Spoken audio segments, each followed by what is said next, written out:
Hello, everyone, and welcome. I'm Dave Schiller. I'm the founder of Aegis Wealth Partners, a fee-only financial planning firm in Phoenix, Arizona.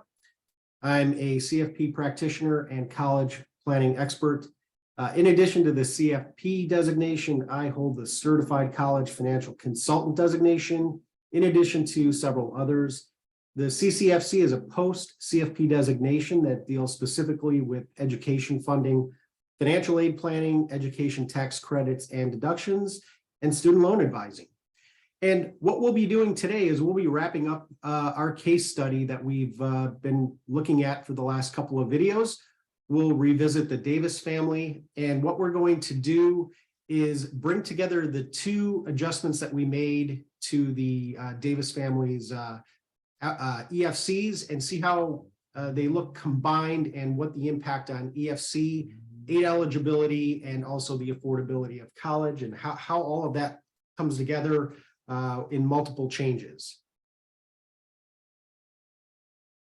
So again, expected family contribution is what schools believe you can afford. The EFC is what determines your aid eligibility. It's driven primarily by income and assets for both parents and student alike. And the EFC is determined in what's called the prior year. So if a student is going to university in the fall of 2022, the tax and financial information for 2022 is used for what's called the base year. So that would be the first year of EFC. So planning should be done before the senior year if possible. That's when you can really make the most impact trying to optimize your EFC and creating the most eligibility options for financial aid. So again, we're going to look at the Davis family. Jen and Bob, they filed their taxes jointly, and their son Jethro. We're going to focus on the three bottom rows: the savings account, the taxable account, and the auto loan. And again, we're going to look at what happens when we shift the asset from a UTMA to a 529 plan, and also when we pay off that auto loan and redeploy that $500 per month towards a monthly payment plan at the universities that we'll discuss. So Jethro, graduating in the spring of 2026, he'll begin college in the fall of 2026. His unweighted GPA currently 3.3, weighted GPA 3.4. His test scores are 1270 on the SAT and a 25 for the ACT. He'd like to go into engineering. Here's his list of schools, and he is open to other options if they're a good fit for him, but he just is not sure what else is out there. So when we calculate the EFC base case, we see that the Davis family has a federal EFC of $42,000. The federal EFC is what we get when we fill out the FAFSA form, and it determines the different federal aid options available. The institutional EFC is $30,000, and the consensus EFC is $23,000. So again, keep in mind that that based on the case scenario that I set up, this is what the EFCs came to. They're not necessarily representative of what everyone else will see. You will not necessarily have a consensus EFC that's half of the federal EFC. This is just what it came out to be in my example here. The pre-approval tuition, this is coming from the American Opportunity Tax Credit that the family qualifies for. So we're going to use that in our base case. And so as residents of the state of Arizona, we're going to look at an in-state public university, Arizona State University. So the cost of attendance we estimate for 2026 will be $34,000. Jethro does qualify for an automatic scholarship of $5,000. So the net cost of attendance is $29,000. The pre-approval amount of $2,500 is removed from the net cost of attendance. So the funding gap for Jethro and the Davis family is $26,500. And then the 4-year total funding gap is $112,000. So these are numbers that we have seen before. But the total $112,000, if the Davis family decides that they're going to use student loans, whether it's parent plus private loans or if Jethro is going to use his direct federal loans. That would come out to $1,250 per month on a 10-year standard repayment plan for a total principal and interest of $149,000. If they decide that they wanted to extend that out to 25 years, they can reduce their monthly payment by about $500 per month, still $725 a month approximately. And the total principal and interest, though, then crosses $217,000 in total. So it's still a pretty pricey option for Jethro and the Davis family when you look at over a third of his take-home pay as an engineering graduate is going to go to servicing student loans. So if Jethro were to attend San Diego State University, also a public university, but in this case, he is an out-of-state student, we see that the cost of attendance increases, and it's at $48,000 for San Diego State. There are no automatic scholarships that we have identified, so we'll have to look at opportunities that he may be able to apply for. But as it stands, the net cost of attendance right now is also $48,000, and we take out the pre-approval amount of $2,500, and we're left with a funding gap of $45,600, and the total 4-year gap is $191,000. So again, if the Davis family decides they're going to use loans to fill that gap, the total amount on a 10-year standard repayment plan is a little more than $2,100 a month for a total principal and interest of $254,000. So it's $250,000. And we see that it's it's pushing 2/3 of the take-home pay that Jethro would that we expect Jethro to receive as an engineering grad at San Diego State University. So not really an affordable option for the Davis family. Now we go to the private university, and we look at the cost of attendance, $89,000, and many families think that these private universities are out of reach because of that sticker price. But in the case of the Davis family, Jethro would qualify for a needs-based grant of $63,660 that first year, dropping his net cost of attendance to $25,600. We take out the pre-approval amount here as well. So his funding gap is $23,000. We see that the 4-year needs-based grant is $267,500. And taking out a $10,000 pre-approval over 4 years, we have a funding gap of $96,000 at Stanford. And on the 10-year repayment plan, if that gap is filled with student loans, we're looking at $1,000 a month or $128,000 in principal and interest. So a much better option than what we've seen for both the public options that Jethro is looking at, but still it's still a pretty pricey option for him. So let's see what we can do to make this to increase their aid eligibility and to make this more affordable. So again, we want to just refresh our memory about what we're going to be doing here. So we're going to be looking at liquidating the UTMA account, funding 529 plan in the parent's name, and then we're going to pay off that $30,000 auto loan and redirect the $500 a month to a monthly payment plan at all of the universities. And what we'll be doing in the meantime is we're going to be reducing not only the assets that are assessed for the student, but the net amount on the parent side is also going to be reduced. So again, the UTMA account does need to be liquidated to fund a 529 plan. So I can't stress enough that if this is a situation that you're in, that you are careful of when this happens. If you do this during the base year, you may have capital gains taxes that you're going to have to declare, and then that could increase your EFC. So you're going to have to be careful on when you make a move like this, and just pay attention to the timing. And again, for some states, including Arizona, you can receive a tax deduction at the state level for 529 contributions, but you'll want to check your states for the qualifications on that. And again, we're removing the asset from the student and putting it in the parent column. And then we're going to lower the parent asset by paying off the loan and freeing up that extra cash flow to go towards tuition payments.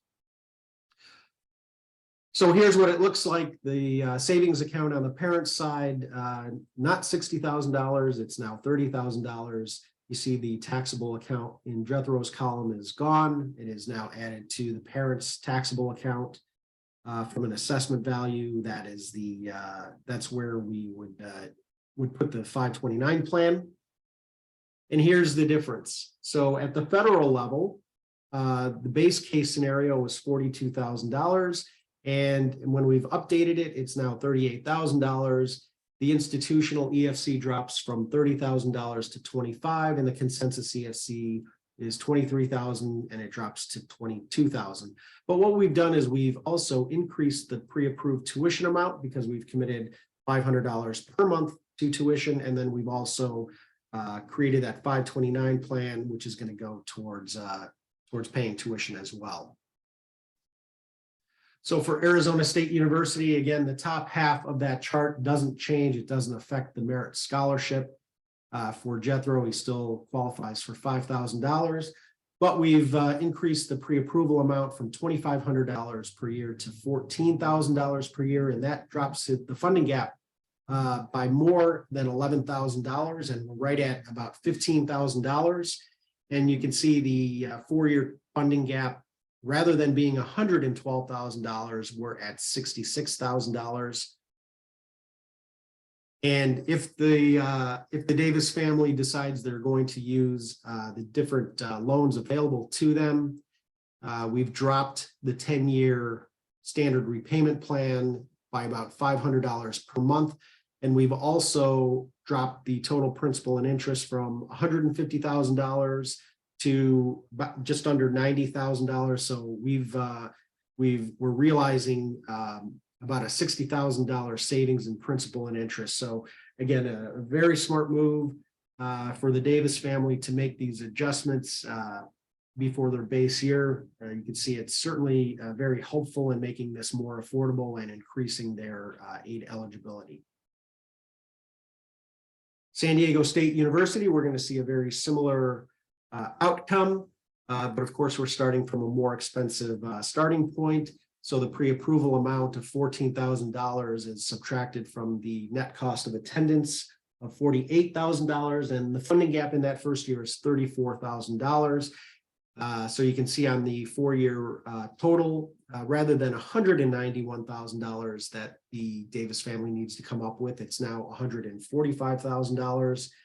And what that means in terms of taking out student loans is that they've dropped their repayment plan again by about $500 a month and save over $60,000 in total principal and interest. So San Diego State is still an expensive option for them at this point. Not very feasible, but the adjustments have made quite a large impact.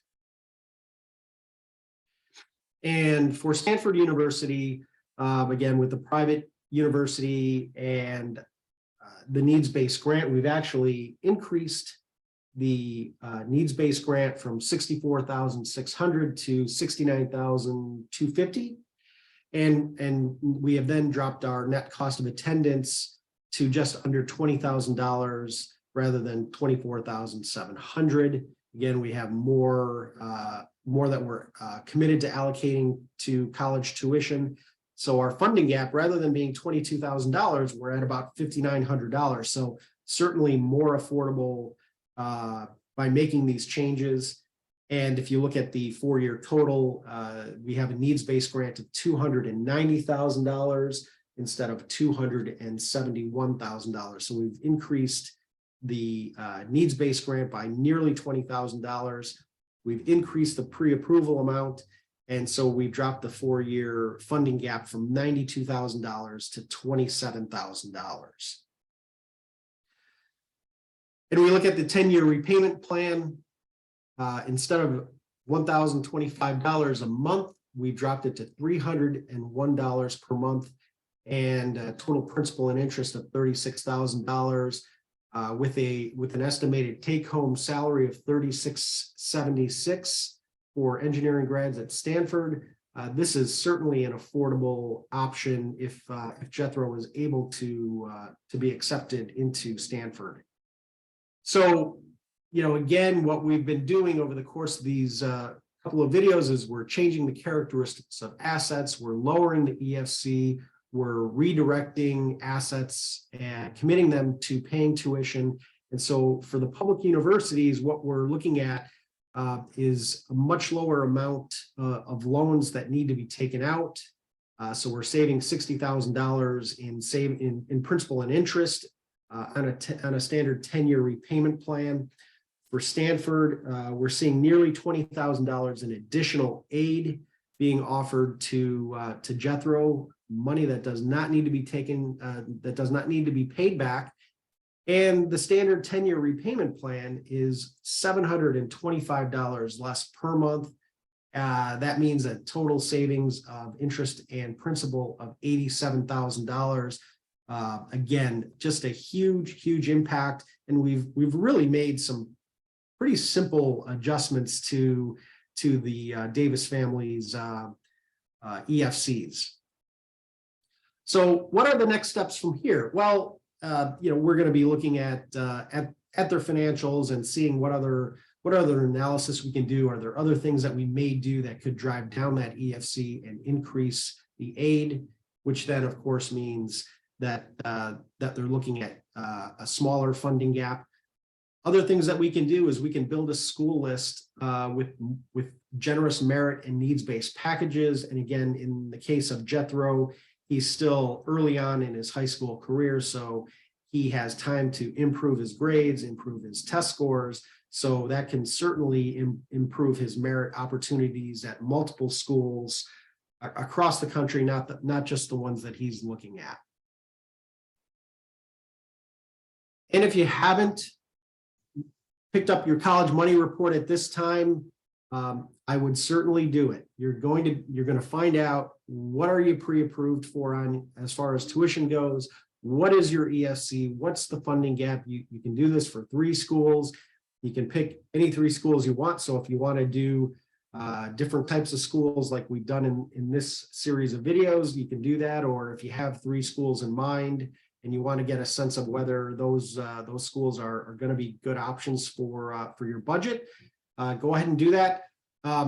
What you can do to pick it up is if you go to on our YouTube channel, in the About section, there is a link for the College Money Report.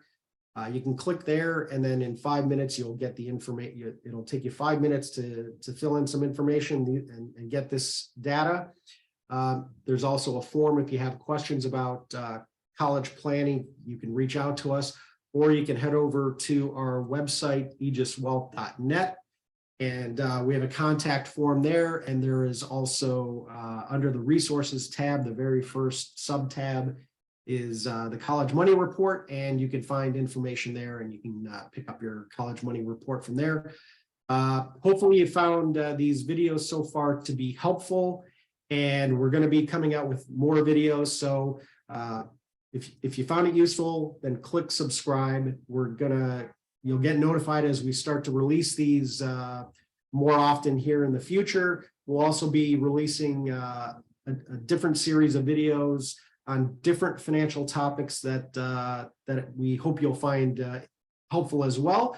But until next time, thanks for watching, and we'll see you on the next video.